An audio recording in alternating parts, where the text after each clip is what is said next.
How's it going, everybody? And welcome to another episode of the Barely There podcast. We are coming from you weekly at this point. We are pretty much in the dead of training camp. Be sure to follow the podcast at that. Be sure to follow the podcast at Barely There Pod. I'm Duke Coughlin. Follow me at Barely Bear. You just fucked that up twice. Oh my gosh! All right, I'm Duke Coughlin, and this is his bowl. No, but seriously, follow me on Twitter at that pod guy Duke. I'm joined by, as always, the Aritola of Capicola, Lucas Perfetti. You can follow him on Twitter at Lucas Perfetti46. I was down at training camp last Friday. What is the Aritola of Capicola? Dude, I mean, I've been tweeting out the Chris Jericho clips lately, and I always think of the Aritola of Rock and Rolla that he used to call himself. So I feel like the Aritola with my Italian friend of Capicola. All right, that works for me. I did not get the Y2J reference, but now I do. That's fine. Yeah, I'm a degenerate, man. I like Chris Jericho, but that's fine. But yeah, man, I was down at training camp on Friday. Obviously, like we have no shortage of things to talk about. So why don't we just go ahead and jump right in? Lucas, how we feeling, buddy? Yeah, I'm good, man. I guess I do like the title, Halas Hall is Burning. I mean, dude, it's just like the plot thickens every single week. We might as well just jump right into the Roquan stuff. Formally requested a trade, right? Put out the tweet or at least Ian Rappaport put out a tweet of his screenshot saying he wanted to be with the Bears, but feels disrespected, feels like the regime is... That's great. Yeah, block Dylan as many times as you can. Feels like the regime is, not appreciating him for what he is. I just think it's so insane. I come back to this point regularly on this podcast when I'm talking to my friends. It's like you have to pick a side every single time. And it looks like a lot of people, that's one thing that's rough about Bears fans. A lot of people are just kind of disregarding Roquan Smith because he's an inside. Like, it's like you're making excuses for the bad decision that the organization, it looks like it's heading towards. And that's a little bit upsetting, but we're going to come at this Roquan Smith thing from all angles, and probably going to take up most of the show with it. Right. So let's just get your initial thoughts, right, Duke? Yeah, no, anyone who follows me on Twitter knows I've had no shortage of hot takes on the whole situation. I obviously posted a video yesterday, pretty worked up about it, but honestly, I thought I might as well get my base reaction to this entire situation out there. So at least people kind of know, because everybody was feeling some type of way about it yesterday, and it really didn't matter what side of the spectrum it was. We were all emotional enough to really kind of feel like, oh my gosh, like what is happening with this team right now. And that's something that you really don't want heading into just your first preseason game, or just heading into the mid-August. At this point, you want a little bit more stability. You kind of want to have a little bit better idea what this roster is going to look like. And if Roquan Smith isn't going to be here, you kind of want that to be dealt with. You know what I mean? Obviously, I'm a huge Roquan Smith guy. There's no denying that. Lucas had to listen to me get really worked up before the episode, just to blow off some steam, really. But I want to know what this team is. I want to know where this team is headed. I want some sort of idea of like what precedent that Ryan Poles is setting. And to be honest, we just don't know a lot about the situation. Like, I could sit here and tell you what I've heard. Lucas can sit there and tell you what he's heard. We could probably, go on the red line and ask everybody what they've heard, and we'd probably get a whole ton of different sources and ideas of what they think about the Roquan Smith situation. But at the end of the day, I want to get to the point where I can trust this organization to deal with this before it hits the fan. It shouldn't have hit a point where this got sent out to Ian Rappaport. You know what I mean? Like, there should have been some closure. There should have been some understanding of the situation, because it's not like this isn't a situation that just happened overnight. Roquan Smith didn't just walk into training camp and basically tell this team, I want a new contract. I'm not going to play until I get one. This was something that was kind of set in April. Like, we were hearing reports that Roquan was ready to talk about an extension quite a while ago, and that's why it really kind of makes me confused when you hear about either side, jumping at one side of the table or not, and, kind of crossing it and drawing a line in the sand. Because it's like, what caused it to get to this point? How did it lead up to this? How did it lead up to reports of Roquan Smith asking for $22 million? And how do we get to that, to the Bears offering 14, $15 million with a bunch of incentive laced ideas. You know what I mean? Like there's a lot of just unknown to this, and I could sit here Yeah. and get worked up about it, and we could sit here and get really worked up about it, really whichever side we want to look at it. But like the only people who know right now is Roquan Smith, Ryan Poles, and whoever's helping Ryan Poles negotiate this contract right now. Yeah, so there's a lot to unpack there, right? Like, why did it get leaked? What's the actual number? So I feel like we should just kind of talk about it and kind of come to some form of a reasonable conclusion. Why do you think it got leaked? Because you're right. That was something that I said last week. One of my biggest gripes is that you had one contract to take care of. And if you were not going to prioritize it and take care of it, because in my opinion, you have to pay Roquan Smith at the top of his position, whether it's $1 million more or less or whatever it is, like he's up there. Me and Duke got into an argument about this before the show, but like, does he have the right to demand more than what Darius Leonard just got, even though Darius Leonard kind of has slightly better stats in certain areas, right? Like there's certain areas that Darius Leonard produces more. He has more accolades. So like, does Roquan Smith have the right to ask for a new a contract more expensive than his or worth more total? I don't know, right? There's a lot that goes into that. I think that Roquan Smith, in terms of coverage, like he's getting tested a lot less. He's wiping away the middle of the field a lot more. Like him as a coverage player is a lot better in general. I do think that fits the modern game better. I think Darius Leonard comes downhill a lot better.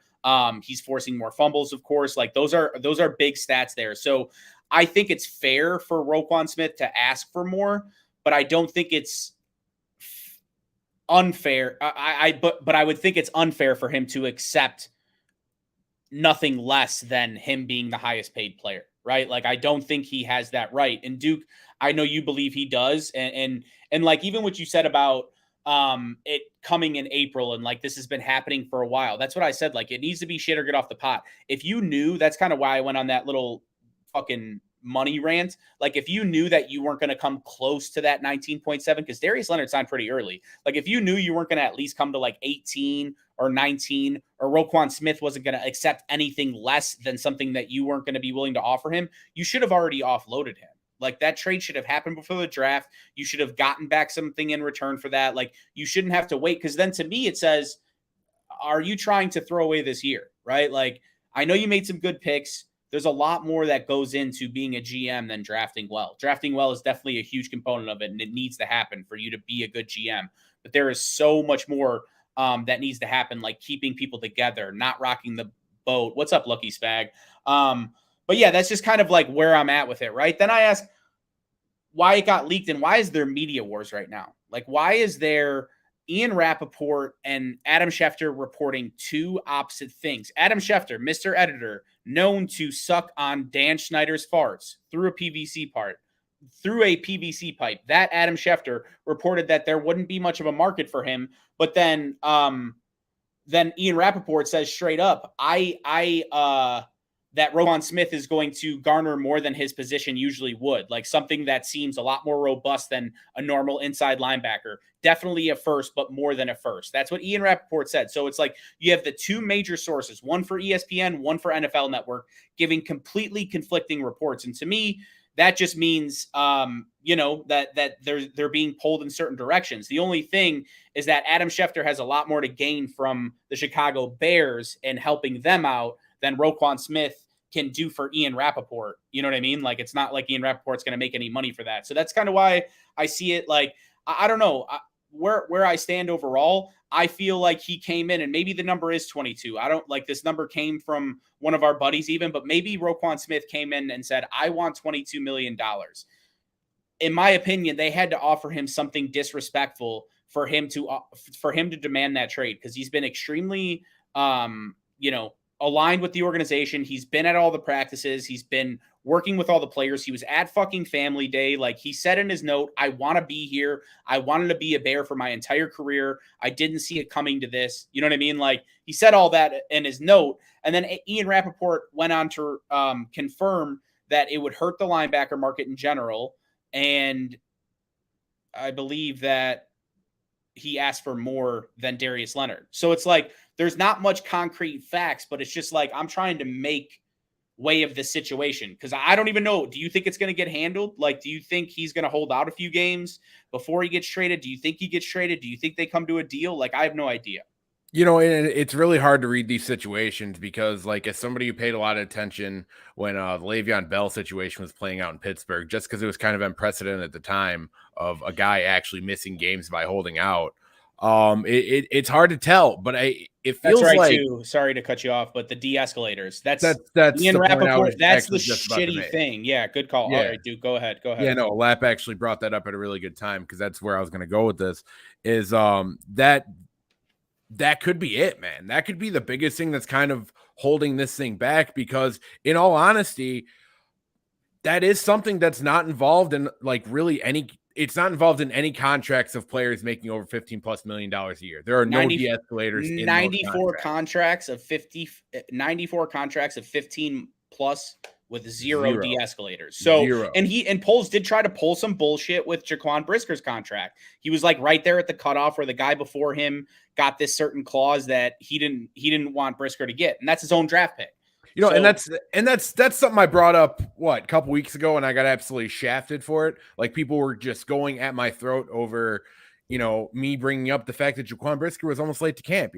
This is a situation where it seems like Poles is really he's coming off like a hardball guy, and that's not even necessarily the worst thing in the world, especially if you look at it from a GM perspective. Like sometimes you kind of have to be that way with guys. You can't leave everything on the table and have the guy walk away with all your pens and maybe a night with your wife. Like I get that, but at the same time, like it seems like there was enough dialogue throughout this entire process that maybe Roquan did get his number on this contract. We don't even know what the contract offer was. Anyone who says that they know it, they genuinely don't know. Maybe Roquan got his number, saw how it was structured, and saw those de-escalators, and that was the line in the sand for him. And maybe Ryan Poles isn't willing to walk over that line.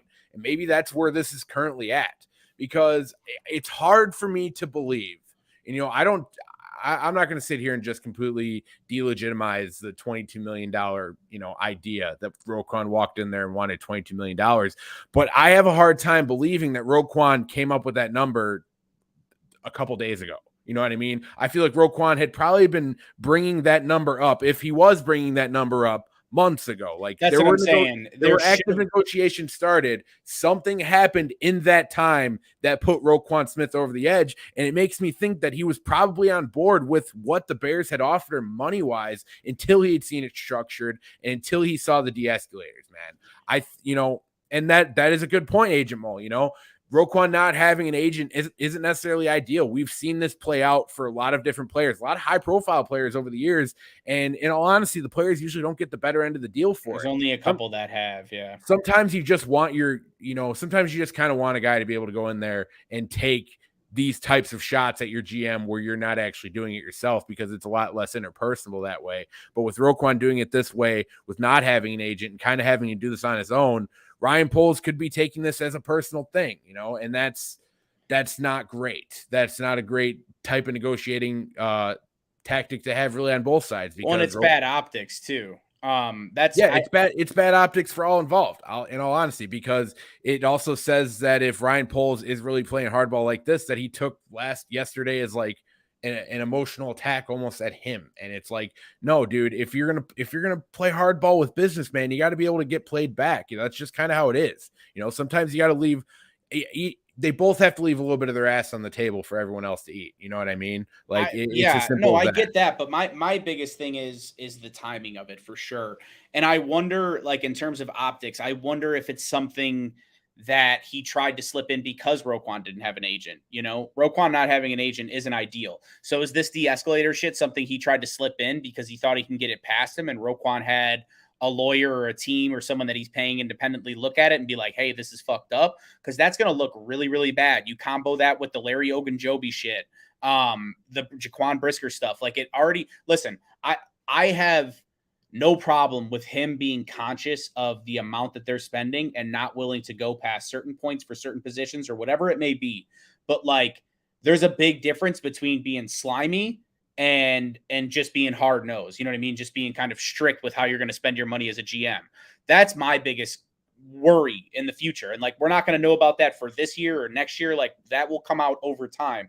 But right now, the optics are not good in terms of signing future free agents.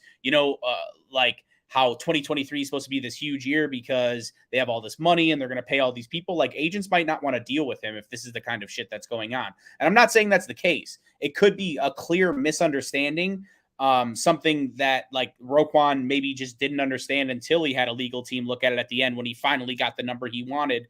And maybe Poles thought it was structured this way the whole time. And like, it's something that would have been cleared up if he had an agent.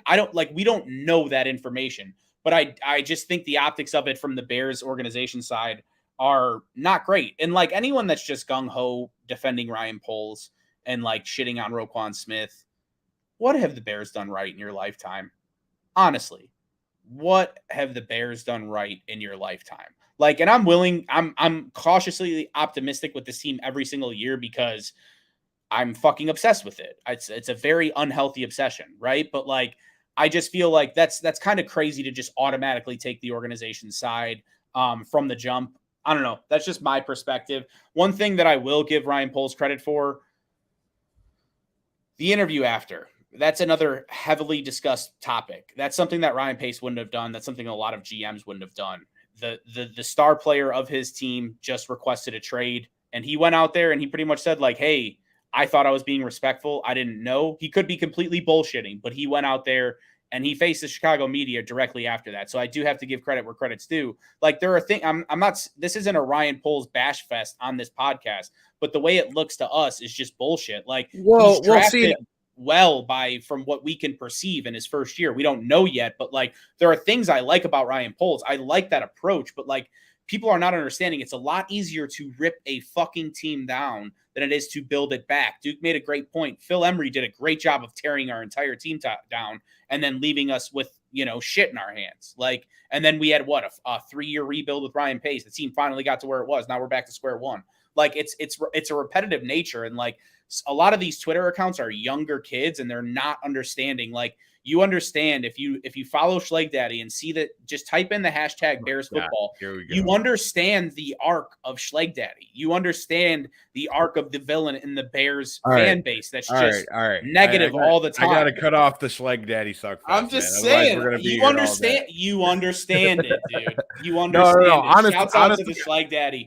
I've talked to Jeff quite a bit in the last few days. Let's just say that. Like, we have been definitely echoing a lot of the same ideals because, and I think we've been fair so far, honestly, Lucas. I think in the first 20 minutes of this podcast, we've been very fair towards Ryan Poles. I think we've given him the benefit of the doubt, which, rightfully so, because we genuinely don't know a lot. I'm giving both sides the benefit of the doubt because we don't know what the fuck's going on. Yeah, like, and that's like, yeah, man, we're gonna have an emotional reaction to like stuff that we saw yesterday. Like, there's no doubt about that. That's just kind of in our nature because, Lucas, you nailed it on the head. Like, for some reason, we just keep coming back to this team because like we miss out on it for like months at a time. Like, we wait for this moment every single year to jump back on this team. And while I'm not going to sit here and say that this team's going to win with 10, 11 wins, like some other, brainiacs out there, like I will say that like I've tried to see the glass half full like approach, and I do think Poles has drafted well, and I do really want to buy into Ryan Poles because he has done things that I do like, but it hits a certain point with kind of where you're bringing up with the optics. Like, while it could be it being his first year too, right? Like, maybe he's in kind of learning as he goes. Oh, I don't want to say he's in over his head. Maybe you might want to use that term, but like, it does seem like he's taken some hits. Like, he's in the corner sometimes taking his shots and just has his hands up because like, there's some things that are hard to explain. Like, how do you not figure this shit out well before training camp, bro? I said this last week, you had one fucking deal to really worry about. You cut and traded everybody from the last regime that wasn't on a rookie contract that actually mattered. You're signing 1-year deal guys and you're not even signing them till the start of training camp. Like, the timing of it is just strange as fuck to me. And like, to not acknowledge that is weird, No, and I get all that, for sure. And I think that's the biggest reason why this bothers me as much as it does, because this is the one deal to make. Like, this is the one thing you were basically handed over from the last regimen that you didn't have to like totally take care of. Like, you have to remember, like, George McCaskey mentioned Roquan Smith by name in that end of year presser, like as somebody he was genuinely insanely impressed with because he was somebody who never quit on this team. Like, that says something. And the fact that Roquan brought up the McCaskey family in those messages kind of makes you think like there is definitely a very tight bond like there. So like there is some sort of disconnect here. Well, But and he I left it kind open. of He's like, maybe the McCaskies can salvage it, right? Like that was yeah. like people are kind of flying past the reality that this is like a normal negotiation tactic. And I feel like what Debo Samuel's agent did for him and other people's agents do for him, Roquan Smith had to do for himself. What seems like at a point of no return because he might have gotten in over his head as well, not having an agent. So like it's a normal response, but it's just I don't know. Like I feel like some people got tied up over that as well. Yeah, no, and honestly, I'm not on board with that because like we've seen so much mudslinging from both organizations and players during these entire situations that have ended up in a brand new contract and the player smiling and kissing babies the next week. You know what I mean? Like, so that's something that people need to realize is like I can get over this all if Roquan Smith, if we have like a good resolution to this. Like if Roquan Smith is under contract week 1 of the NFL season, like I'm pretty good with moving on. You know what I mean? Like I'm not gonna hold on to that too far. But to pick up off a couple points I was trying to make, I do like that Ryan Poles did talk to the media. That's really where he kind of brought me back and I kind of calmed down a little bit yesterday, especially during a day that it would had started pretty electric with the Roquan news, because it took a lot to go out there and step up and say something about it. But that doesn't change the fact that like there is already kind of superficial damages being done because I can't remember who exactly put the tweet out, but he was a Bears beat guy, and he said that players are watching this. Like players all like not even just on this team, but potential free agents going into next year. Guys that we Yes. could potentially trade for, guys we could potentially draft if say we traded Roquan for a multitude of picks and we drafted somebody who just flat out didn't want to be here because he's scared of how his 5th-year option would get dealt with. You know what I mean? There's a lot of things at play here, and I really think Ryan Poles has to be careful with how he kind of goes about this because and this is something we haven't even touched on with Roquan being activated from the physically unable to perform list. That kind of felt like a little bit of a power move on Poles' part, and while that's going to get people in the fan base to pump their chest and be all excited about it because they're team first people, and that there's nothing wrong with that. That's totally fine. That doesn't necessarily play well with like guys who are big in the players union. That's not going to play well with guys who want to get that big next contract and are thinking about signing a 4-year deal with the Chicago Bears next year. Like guys are going to think twice about that. Or what if somebody comes in and signs on a team's friendly 3-year deal because they think that they're going to get taken care of on the other side and they see how this plays out and they're like, well, what if after 2 years I'm far out exceeding my contract and I just want something reasonable? And this is the type of hardball that's played. Like I want Ryan Poles to be able to figure this out. I don't want to have to hire another GM in like 3 to 4 years because like I've played that cycle and I hate it. Like going from Angelo to Emery to Pace was a really fucking tough run, man. And that's part of my life I try to forget, if I'm being totally honest with you, Yeah. because it was just brutal in every aspect. Like we got to see, longtime players that we loved get taken away from this team. We had fans justifying signing DJ Williams while letting Brian Urlacher go. We had guys flipping out and freaking getting tattoos when we signed Jared Allen because we got rid of that bum Julius Peppers. Like you as a fan base, you have to be able to take a step back sometimes and realize like just because like your GM showing some balls or showing some cojones and that has you all fired up, man, that's gonna make you like fucking hit the home gym for 20 minutes because you're that fucking geeked out about it. Like it doesn't always go well. And when you give somebody too much benefit of the doubt, you usually end up with a lot of doubt. The grass is always greener. Not so right. It's grass isn't always greener The at the end of grass the is day. always greener until you're picking up dog shit. Exactly. No, I think you hit on some good points there, especially like, yeah, I just, it's hard to move on from proven production and expect them to just be replaced with a first round draft pick. I mean, if he was to be traded, I would be really, really upset if he got less than a 1 and a 2. You know what I mean? Like anything, if they got just one pick for him, I'd be pretty distraught. Honestly, I'd start to really be worried about Poles then because, I get the salary dump for Khalil Mack in the second rounder. Like, seems like it was an okay deal. Wasn't the best deal, but wasn't the worst deal, right? I if they got less than a 1 for him, I'd be really upset, to be honest, especially knowing that they get his 1 last year of control on the 5th-year option for a reasonable price. So anyone that's like in a Super Bowl window that needs to go right now, and it's someone like the Ravens are rumored to going after him. The Ravens, Ray Lewis Ravens, Mr. Raven, middle linebacker is extremely important in that system. I don't know. It's crazy to me too. The devaluing the position. That's one thing I want to get across. Yes, there are premium positions. There cornerbacks, quarterbacks, wide receivers, defensive ends, edge rushers. They're all going before an inside linebacker in the draft.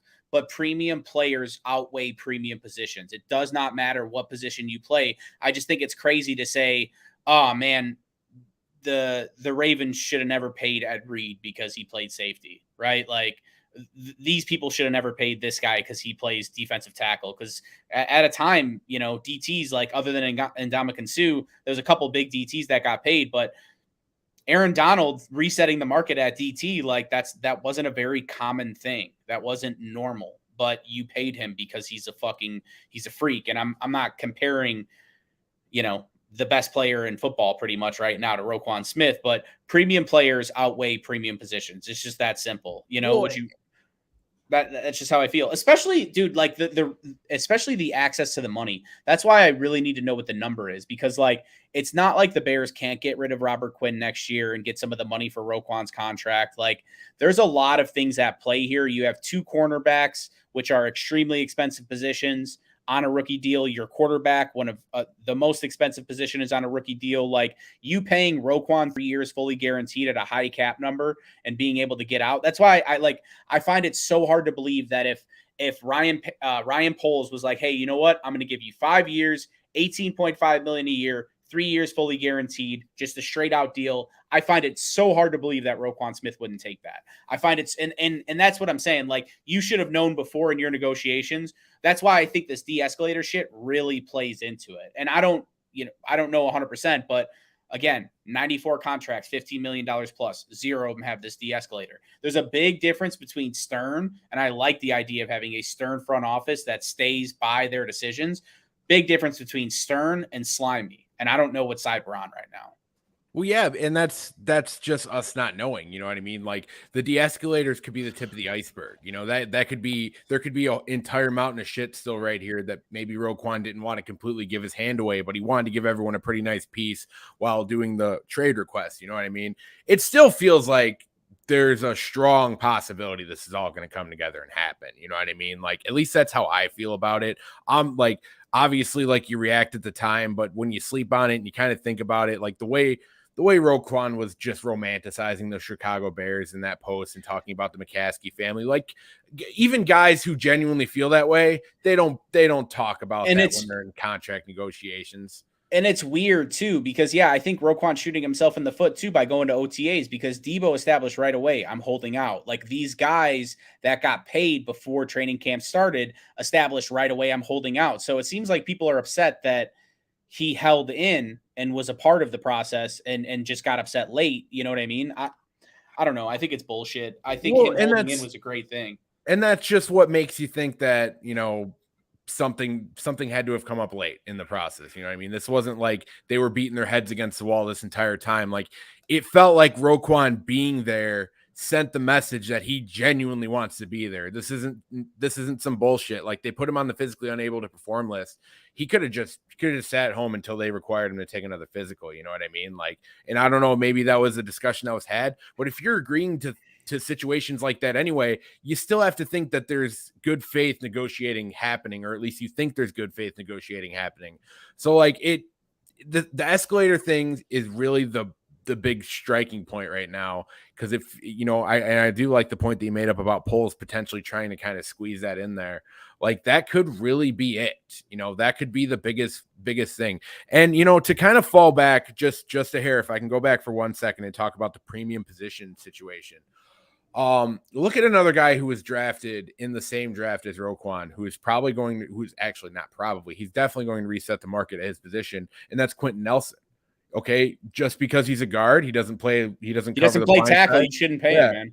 exactly. That's what I mean. And you act like the Colts are going to do absolutely anything but make him the highest paid guard in all of football. Like, when you have that good of a player, regardless of what position it is, like, I'm not saying you got to pay your fucking kicker $20 million a year. You know what I mean? Like, I'm not insane. No, but Justin Tucker gets like 7.5 or something wild. That's because he's automatic. You know what I mean? Exactly, because he doesn't play a premium position, but he's the best at what he fucking does. Exactly. And like, you can't. If maybe you could try to leave Roquan Smith off your top 3, you can't leave him off your top 5 linebackers in the league. You can't do it. There's no way. So, like, he is an elite player at his position. Exactly. And it shows with Darius Leonard getting paid, or I guess we should start referring to him as Shaquille Leonard, by the way, because he wanted to switch. Yeah. Shaq no, Leonard. I think that's actually like a legit name. I know, but like there must have been a line drawn in the sand somewhere for everyone to start calling him Shaquille. Like, I really hate that I said line drawn in the sand now, because you're gonna just say that now. I'm just gonna fuck with you all day. No, but really, like, why did that come about? Like, I'm totally fine with it. I'll make the adjustment, but I just need to know. He did it because he didn't get 19.8. That's why. Is that what it is? He found out Roquan Smith was asking for more, so he wanted to go buy Shaq. Yeah, basically. Big Daddy Diesel. Yeah, no, exactly. He went from Garfield to Bane in a fucking in a heartbeat. But yeah, just to kind of close out that point though, like if you have a player that good and you're on a team that really doesn't have that level of player nearly anywhere else on the roster, like potential guys, sure. Don't get me wrong. Like, I'm a big Justin Fields guy. I'm also a big Darnell Mooney guy. Like Cole Kmet, dude's going to be an animal this year, but like nobody really holds up to that level of like in the elite conversation on this team at their rightful position more than Roquan Smith. And when he's 25, dude, you really lose that argument of, oh, well, we're going to trade him because it's a rebuild. Well, it's like, well, are you ever going to? He wants to be there. You know how many great players don't want to stick around for rebuilds? Like, he doesn't want to go. I don't think people understand how huge that is. And what if the Bears done? I mean, and just even outside of the rebuild, what have the Bears done to garner loyalty to their franchise at this point? You know what I mean? Like, and I don't want to sit here and shit on the Bears, because I know that'll really upset people and our viewership will go down and everyone will give us a 1-star rating on Apple telling us how terrible we are. But like, bro, 85 is getting farther and farther and farther away every single year. 85 is some ages ago, man. Those guys are old. Those guys are old men. But I want to get into, you know, now you made me lose my train of thought. You can keep being a Jaguar. I'm sorry. I honestly, if you want me to touch on some camp notes, I got a couple still up in the noggin. Yeah, you could do whatever you want. All right. Well, now you're putting me on the spot, Lucas. Now I gotta take over here. Let me warm up. Ugh. All right. No, but I guess because everybody's gonna be talking about Roquan anyway. I guarantee you this will not be figured out by next Wednesday, so we'll talk about Roquan then as well. So I actually do want to touch on some stuff that I saw at training camp, possibly stuff you're not necessarily going to see in tweets, or you're not going to see in any videos, according to the Chicago Bears, of course, because you can't record at Halas Hall. Wink, wink, nudge, nudge. There were a couple things that really stuck out to me. One of the things is Justin Fields' footwork in the pocket, I think, is really starting to improve. Obviously, everyone's seen the reports at this point about how people are feeling about Justin Fields being like the second-year quarterback taking the biggest step. There's a lot of reports about how bullish everyone in the Chicago Bears locker room is on him, how bullish the coaching staff is with him. I remember the first practice I went with you two, Lucas, where we were kind of looking at Getsy talking with Fields quite a bit during individual drills about setting his feet and really being able to deliver a throw and really focusing on his throwing motion. And I just saw an immediate jump in 1 week of that types of difference. Did you see Dylan's comment? Yeah, I'm not even going to touch it. Oh, you son of a bitch, Dylan. Yeah, no, it's terrible. But the biggest thing with Justin with his new throwing motion, and I brought it up in a tweet earlier, is and he still does this and it's noticeable, but he kind of adjusts his throwing motion based on the pressure that he gets.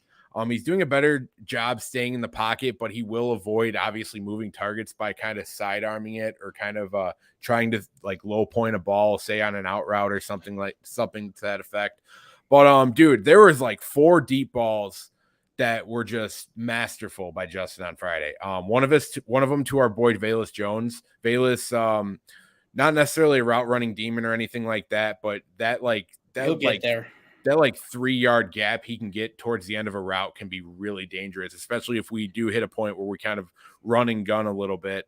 And honestly, there's two other plays that stuck out. One was with Eknamari St. Brown, who actually lined up in the slot on the left side, ended up running a wheel route through the middle of the field up to the right side of the sideline. That was just beautiful. He ended up beating his guy by about 2, 3, 4 yards, and Fields just delivered an absolute dime to him.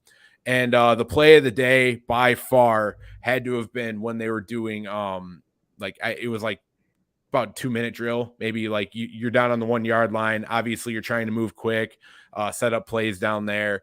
And Justin was rolling right out of his own end zone. And on the fly, he set something up with Cole Kmet. Like there is a obvious communication starting to build between those two, where all he really had to do was point at a spot for Cole to go. Cole went to an open spot in the zone, and Justin delivered a beautiful like 32 yard touchdown, 32 yard, just absolute dart to Cole Kmet. By far one of the best throws of the day. And the adjustment by Cole Kmet really tells me that he's honed in on trying to find open space in the zone downfield, which really bodes well considering we didn't see a lot of downfield Cole Kmet last year.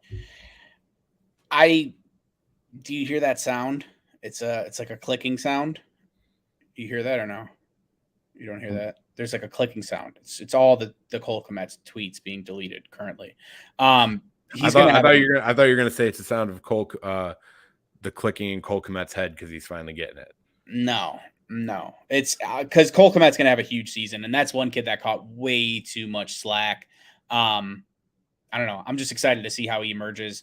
If we're gonna talk about Justin Fields, the one thing that I don't think anyone should be worried about is the deep ball. The guy throws. That's his best throw. You know what I mean? I think it's all about him reading and distributing the ball quickly in the times that call for it. I don't think he's going to be asked to do it nearly as much because Luke Getsy seems to be competent. You know, I heard someone call him a genius the other day, and I was not happy about that because the guru genius title fucking bothers me.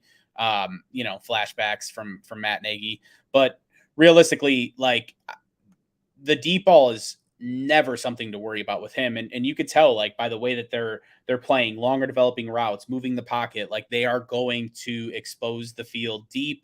It just needs to come off a running game. It needs to come off a solid play action game. And I think that's kind of like where we're headed, right? Did you see anything? Were you there the day Devin Jenkins came out? Like, I don't, that's something that's another crazy story, right? Like he was supposed to be on the trade block and then the organization completely deferred from it. That's why I'm like, I've always had an agenda against the media, whether it's national, local, whatever. Like I feel like click sell and issue sell a lot more than things going well, things in the rebuild happening well. So I don't know. I just feel like it's cool that Braxton Jones is starting still. Like he's been starting this whole time. So that's cool. Like if they found a 5th round guy, like that would be great. You know, like we refer to, we don't just hate Ryan Poles. We think he drafted well, even though that remains to be seen with how this draft class performs this year. But, you know, I just feel like this Roquan shit's got me so fucked up, dude. I'm in the exact same boat. Just to answer your question, no, I wasn't there for Tevin Jenkins, but one thing that was a play between David Montgomery and Eddie Jackson, actually. So they were on the goal line. This is ones versus ones. So this is the first team offense versus first team defense. And honestly, this has been a pretty good battle throughout the biggest part of camp. From everything I've heard and everything I've seen, there hasn't been a lot of give and take. Like there hasn't been the defense just absolutely dominating, besides maybe the day we were there, Lucas, where they started out really hot, but then the offense started to really kind of lock it down. But there was a play between David Montgomery and Eddie Jackson, and David Montgomery was finishing every run that he was making that day, like every single one. Like he was not stopping early. Like the second the whistle was blowing, he was still going through. He was trying to run that extra 5-10 yards after the initial point of contact. And it looked like Eddie Jackson had just hit a point. It looked like just two comets colliding, because Eddie Jackson has also kind of been playing with a little bit of spark during all camp to like, I'm gonna play through anybody. You know what I mean? So I was kind of like waiting for these two to come together a little nervously, because I was scared something might pop off if it does happen. But had a really good view. I was standing next to Brendan Siegel and a couple of the other guys from over there, and perfect view of Eddie Jackson and David Montgomery just colliding. And it was kind of a stop there, and then Montgomery started churning his legs, and then you start seeing Eddie churn his legs, and then you start seeing Montgomery kind of get into the shoulder pads of Eddie, and then you start seeing it really get going. Like they're like grabbing each other back and forth, like you hear him jaw up a little bit, and then as much as we like to give him shit, big old Sam Mustipher popped right in the middle. Grabbed Dave Montgomery, started walking back to the pile, and slapped Eddie Jackson in the helmet and gave him a smile. So Sam Mustipher is going to find his way to start like 12 games this year. There's just everyone's dropping like flies. It's literally, dude, it's like a Lovey training camp when it first started. And that's the one thing, like, I do love Flus, man. I love me some Flus. I have to wait and see like how it works in the game and how long this lasts, right? It works when you have a bunch of people that are trying to get their second shot in the NFL or get their first shot in the NFL. You know, when you have a lot of guys with something to prove, but how does that resonate? How does he adjust moving through the years? Like, can he calm down when he gets his veterans? We'll see, right? But, our boy Schleg Daddy made a great point. 2004, Lovey's first training camp, people were dropping like flies. Right now, I don't even know if there's any receivers left. Like, is it just Darnell Mooney, right? Yeah, I think Eknamery St. Brown's been staying fairly healthy as well, honestly. And kind of to that point, I really think people have been obviously interested in seeing like the 2 and 3 wide receiver kind of taking off and taking their role in this offense.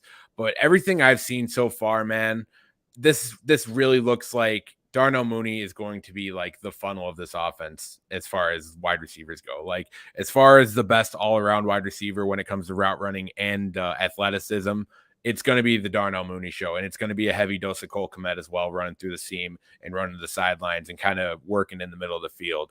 Obviously, we're going to see other parts get moved into that, but I really feel like those are all going to be complementary roles. We're going to see Darnell Mooney at every single wide receiver position at some point in this season, kind of similar to how Devontae Adams was used in Green Bay. It seems like Getsy's really on board with keeping him on the field, keeping him anywhere where he can be used. And, I really look at that wheel route play to Eknamery St. Brown that I brought up earlier as like that perfect setup play where a guy like Darnell Mooney on that particular play did a post route to kind of shy coverage away because of how heavily he's usually used, that it kind of sets up an Eknamery St. Brown up on that wheel route where he's not really getting a lot of attention. We don't have to find our legitimate number 2 wide receiver. We just need to find our fucking version of Allen Lazard. You know what I mean? To be able to get routes, to be able to get catches, to be able to get targets when Darnell Mooney or Cole Kmet aren't getting those targets.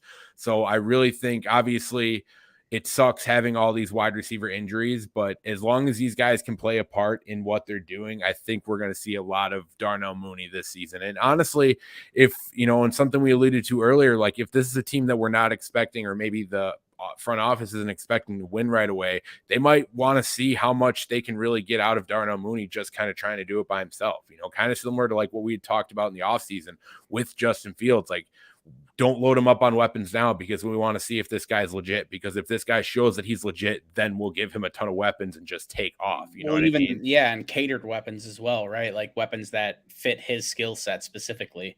Yeah, because it's nice to have all these athletic monsters. It's nice to look at N'Keal Harry and Eknamery St. Brown and look at how big and fast they are. But at the same time, like these guys aren't running the route tree. Like these guys aren't setting the world on fire in that sense. Like that's going to be Darnell Mooney in every sense, basically, in this offense. And I think so many people at the beginning of the season were disregarding the possibility of Cole Kmet being the number 2 receiver. And now, like even some people, I don't know if it was Hub or who it was, but someone said straight up, like Cole Kmet could be the leading receiver on this team this year. And I don't find it that crazy. Even look at how like the Chiefs were structured, or look at how the Raiders were structured last year. They didn't have a number one receiver. They had Darren Waller and Hunter Renfro. The Chiefs had Tyreek Hill and Travis Kelce, and then a bunch of random dudes like Mecole Hardman, Byron Pringle, who's now on the Bears, right? So and mind you, having a definitive number 1, 2, and 3 is ideal. I would love to see the Bears roll up with Jamar Chase as their number 1, T. Higgins as their number 2, and Tyler Boyd running from the slot or being their number 3. Like that would be great to have those definitive roles, but that's not the most important. The most important thing for Justin Fields' development was this offensive line and a competent scheme. So it looks like that. It looks like they were able to kind of overhaul this offensive line a little bit. We don't know how it's going to be. But I do have, like I said, it's all about the timing with Poles, like all about the timing. It's not the finished product that the offensive line that I'm upset with. It's the fact that like you signed 2 guys that were sitting on free agency right before training camp. Like, why didn't you just sign them before mini camp? Man, I don't get it. Like I've already. I'm glad that Reeves here, but like no end. That's another thing too. Like, how good is Braxton Jones that they signed? Like, did they sign Reef with the intention that he was going to be right tackle? I'm okay with that. Like, I'm cool with the 5th round pick turning into a fucking stud. It happens, but see, my only thing with that though is like, how do you tell something like that without seeing him in pads in an NFL? But now they're through a couple weeks of training camp. Now absolutely. Yeah. Now yeah. I'm really high on Braxton Jones. Like if he can be if we can get our left tackle of the future in the 5th round, like that is a massive win for Poles, because I already think the top part of his draft is pretty damn good. I appreciate that, Spag. Hey, as always, man, I hope you're always on the live stream, dude. You bring in some good content. You're good shit. But dude, if Braxton Jones can be that left tackle of the future, just like that's massive. And now that we've actually seen him in pads for a few weeks, it seems like he is that guy. Like, I'm seeing tweets every single day of him taking Robert Quinn to task, that's impressive. That's impressive as all hell for a 4-year starter. That's really impressive for a rookie coming in. My only thought process, if I am going to go back to that point with Poles of waiting this long, is how do you know that he's this guy without getting him in pads on that field? You know what I mean? Like, we know now, but like, this goes into my red flag freaking thread that I got murdered for. That whatever, dude, I'm over that at this point, because honestly, I'm going to continue to just post my takes regardless of how anybody else feels about it. But like, those are things that, like, just because we're getting by doesn't mean that it couldn't have bit us. You know what I mean? Like, we have to be mindful of this type of thing. Like, guys can get, like, a GM can get really lucky in his first year. And honestly, I'm going to give Poles the benefit of the doubt when it comes to this draft class, because I like a lot of the guys that have come out of it. But like, if Braxton Jones didn't exist right now, where the hell would we be? Especially with a guy like Tevin Jenkins not being on the field for as long as he was, for a situation that we might not ever get any clarity on. So like, these are things that, like, be a giant Bears fan, be happy with this team, buy season tickets, buy jerseys. I know I've spent already a dumb amount of money on Bears shit this offseason, when in all honesty, you know, in a new regimen, that's kind of crazy, but I do it every single year because I love this team to death. But like, don't let it cloud your judgment. Don't like be overly optimistic, but don't go at people because they dare look that something may be amiss or something may not have ended right that way. Because like, you end up with teams that, you know, dive all in on a GM or a head coach because they had an incredible first year. Like, look at what we just had to deal with fucking Baldy and you know, Ryan Pace. Like, they had an incredible first year, and then what happened after? Like, we ignored all the signs, and then all those signs came to bite us in the ass for the next 3 years. Like, just, that's all I'm asking. Be mindful. Don't just go at everybody because they dare look at something differently. Like, yeah, no, my thing is it's very easy to draft 4 starters in a class when you have 2 second rounders, and like, you know, and I give him credit. I loved him trading down, getting all those, you know, staying in the 5th twice. Deep class, and it was a very weak first round. Well, and that's what I'm getting at. It's a lot easier to draft a first round, a 5th rounder that comes in and starts at left tackle when you have a million holes than it is when you have one spot that you need to fill not a lot of capital, and you're like, we need to hit on this player either in the second or third round or something like that. You know what I mean? Which is something that the Chiefs do and something that the Rams do very, very well. They spend all their money on superstars and then fill in the gaps with late round picks because they trade. They'll be like, okay, I'll give you, I don't know an exact trade, but say they gave up 2 firsts for Jalen Ramsey or whatever it was. And it's like, okay, well, you're going to kick me back 2-6 too. Like, I want those late round picks. And they're able to fill those holes. That's when it's like I said, it's a lot easier to tear the whole motherfucker down. To build it back up, it's very difficult. And like, I do like this draft class, but we have no idea if Kyler Gordon's going to get his fucking shit rocked. Like, I like everything I've seen from him, but haven't seen him play a game yet. So, and I mean, I'm just trying to stay middle of the pack. I'm just trying to stay like even keel, even though something like Roquan Smith, like, I understand the visceral reaction. It deserves that reaction. He's given the Chicago Bears a lot. Like, he's been impressive. He Buckus Award winner, right? Coming in to a storied franchise that has passed the torch from middle linebacker to middle linebacker, from Buckus to Singletary, or even fucking Bill George, who created the middle linebacker position. Now you have a premier middle linebacker. Like, I see the visceral reaction on both sides. I understand it. The only argument I will not buy into is that premium position bullshit, okay? Premium players outweigh premium positions. Just plain and simple. Well, and honestly, the thing that gets it for me, man, is just watching the dip of just being spoiled of great play at the middle linebacker position, and then watching what it looks like when you don't have that. I feel like we lose sight of that sometimes, and that's why I brought up the Jared Allen to Julius Peppers comparison earlier, and that's why I brought up I didn't bring this up. Spag brought it up about trading Greg Olsen. You know what I mean? Like, those are things at the time where it's like, yeah, it sucks, but it's like, how hard can he be to replace? And then you're 5 years down the line, you still haven't replaced that. Like, I think of going from Brian Urlacher to DJ Williams to Shea McClellan. You know what I mean? That era right there, our defense fell off hard because of that. Like, people can ignore what a middle linebacker does for a defense, especially a 4-3 defense, which we are actively starting this year. I think people lose sight of that as well. Like,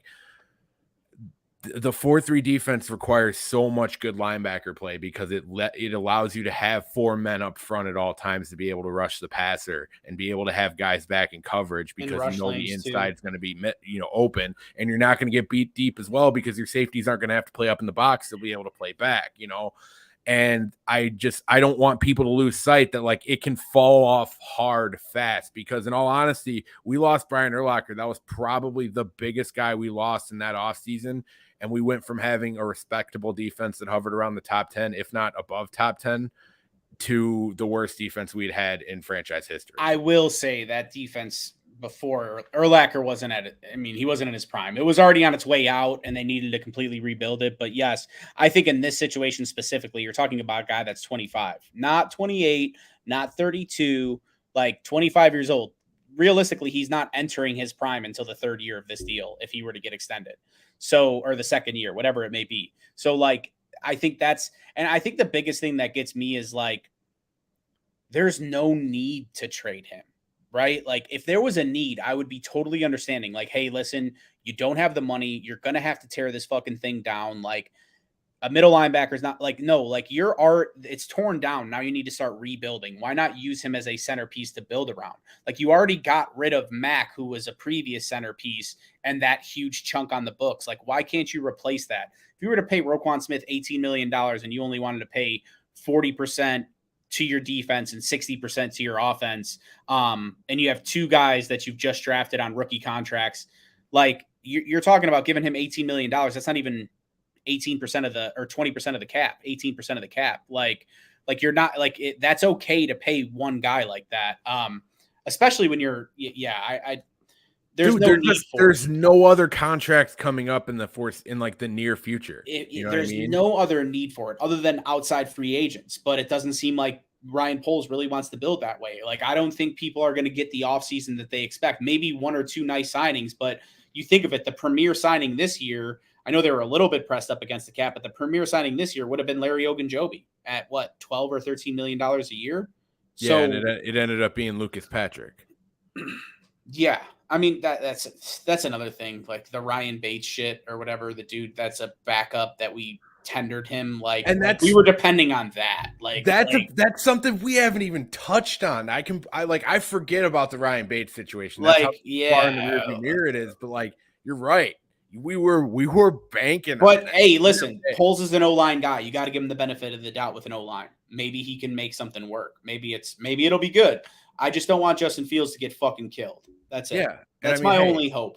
As I've said throughout the entire offseason, like if you were to put Ryan Poles on Madden as an executive, his strength would immediately be offensive line, just because that's what he played. That's what he should understand. And even looking back at Kansas City, like you look at how much they kind of made chicken salad out of chicken shit with some of the guys they got there. They got some older guys that they brought in who a lot of people thought were done. I think it was Mitchell Schwartz is like the number one I always think of that popped off. But anyway, I feel like we're starting to run a little bit long. We're trying to keep this under an hour. I thought we touched on a lot of good stuff, and I thought that was fair. I don't think any of that was out of pocket. I feel like we touched everybody a little bit on the chin, when they needed it. Anyway, I think it was good that we freaked out before the show, because otherwise it would have just been two meatheads screaming at each other. No, that's fine. That's honestly why I wanted you to jump in the chat beforehand, because I already, dude, I've been hot for 2 days straight, and I haven't had anyone to vent to about it, so I needed it. But anyway, that's been the Barely There podcast. I'm Duke Coughlin. You can follow me on Twitter at that pod guy Duke. I'm joined by Luke Sfetti, the Aratola of Capicola, and you can follow him on Twitter at Luke Sfetti46. Follow the podcast at Barely There Pod. You can subscribe to us wherever you want to subscribe. We're on all the major podcast networks. We're also on YouTube. As my boy Lucky Spag says, be sure to hit that like button. And Spag, we'll get that question next weekend, I promise, or next week. And that's about all I got. Bear down. Let's hope that Halas Hall isn't burning next week. Bear down. Pay Roquan Smith. Pay Roquan Smith.